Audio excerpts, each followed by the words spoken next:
So I'm not much of an ag major or anything like that, but I have seen a mustard seed before, and it's this tiny little thing. It's just maybe barely bigger than a grain of sand.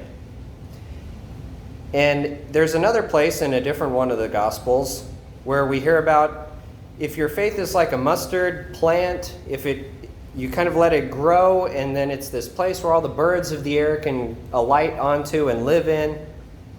And so again, I'm not an ag major, but I've been told that the thing about a mustard plant is that it's not one of these nice little things that grows up nice and straight and tall or anything like that.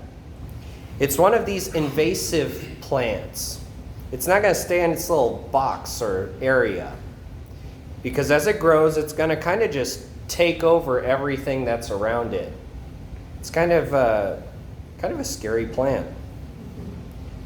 But the good news about that and the faith is that all you need is just this little sand grain, basically, to have this plant that grows up to be something that takes over every facet of your life.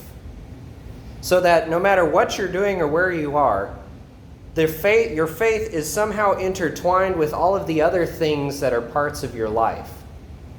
That's the great hope of this mustard seed. And then we have, kind of connected with all of this, with what we just heard in the gospel, the fact that Jesus says, if you have faith of this little magnitude, you'll tell a mulberry tree to get up and go plant yourself into the sea.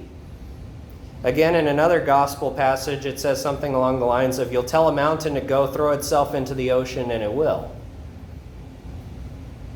I don't know how all of that works. I guess my mustard seed isn't that big yet. But I do have a lot of hope that the Lord can do something with our little bit of faith. In the first reading from Habakkuk, we were hearing that the prophet is complaining, "How long, O Lord? We're crying everywhere violence, but you do not intervene." They're crying out in distress for the things that are going on in the world around them. And yet the Lord's answer that comes back is, if it delays, wait for it.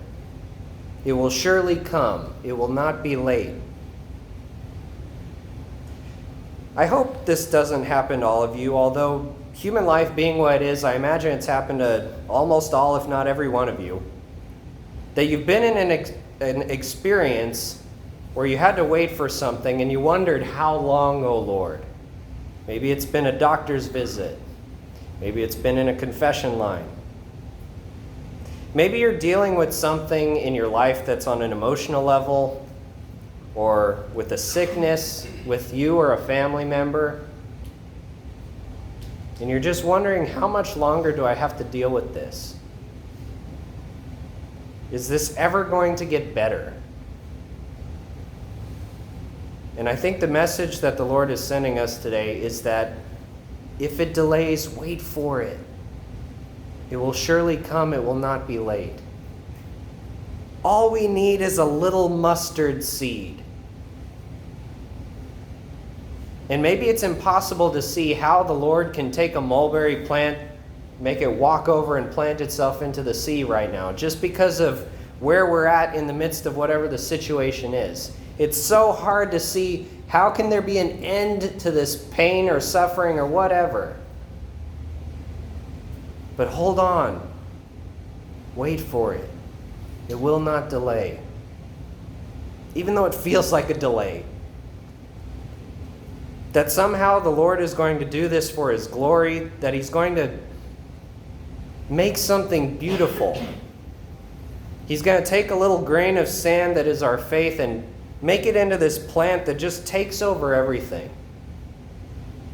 And then what we were worried about might not be such an important thing anymore. Keep waiting, friends. Do not delay, or it will not delay. The mustard seed is growing, and hopefully it grows quickly.